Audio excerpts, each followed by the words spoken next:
Hi everyone, it is Christina Pridie here, better known as the Seamless Knitter here on YouTube. You can find me on Facebook and Instagram.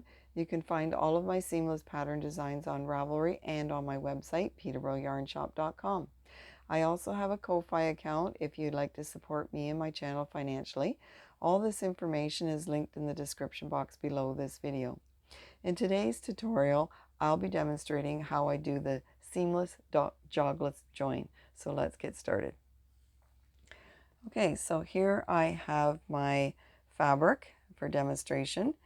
I've done this in a 1x1 rib, so you can see the knit stitches and the purl stitches, which is 1x1 rib. This fabric is reversible, so it looks the same on both sides. And you can see that I have already, this is the cast on edge and this is the bound off edge. So you can see that all the stitches have been bound off and you see this lovely knit stitch on the top edge. But you also see this unsightly, awful jog here after binding off, which doesn't look so well.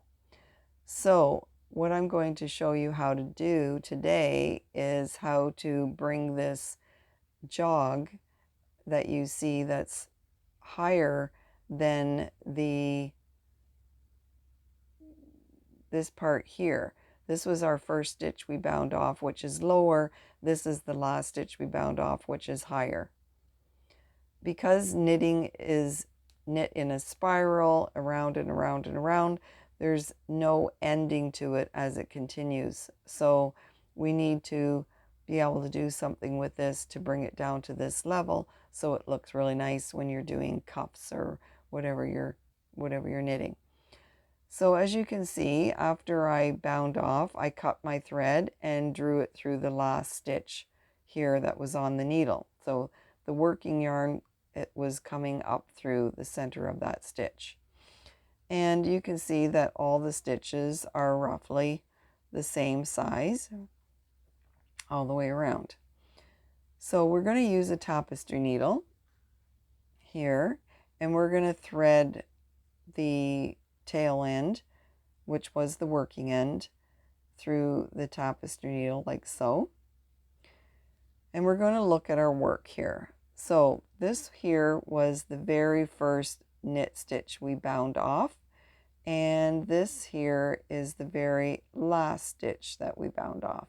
So we want to join those two together by doing a duplicate stitch, a duplicate knit stitch between these two to bridge this gap, and that will bring it down to the right level and it will look really nice when it's done. So you're going to take your tapestry needle and you're going to go through both legs of that very first bound off stitch that you did. So we're going to go from front to back with the tapestry needle and draw the yarn through that stitch. And what it's going to do is create the left leg of the new V knit stitch that we're going to make. So there we have it. So there's the left leg, and you can see that it's already joining up. And now we are going to put our tapestry needle through the very last stitch that we bound off from front to back. And we're just going to go through the center of that stitch and draw the yarn through that stitch. And now we're going to pull on the yarn to bring it a little bit tighter so that it's the same size as the rest of the stitches that we bound off. So there you have it. You can see that it just goes from one knit stitch to the other all the way around.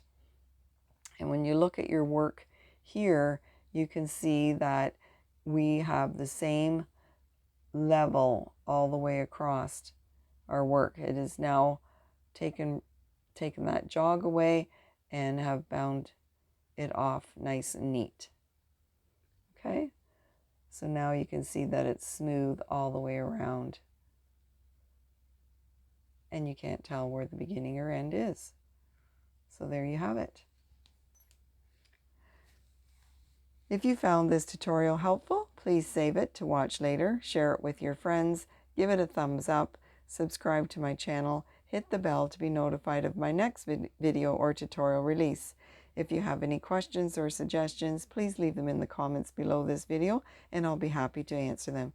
Thank you for watching and supporting my channel. Happy knitting!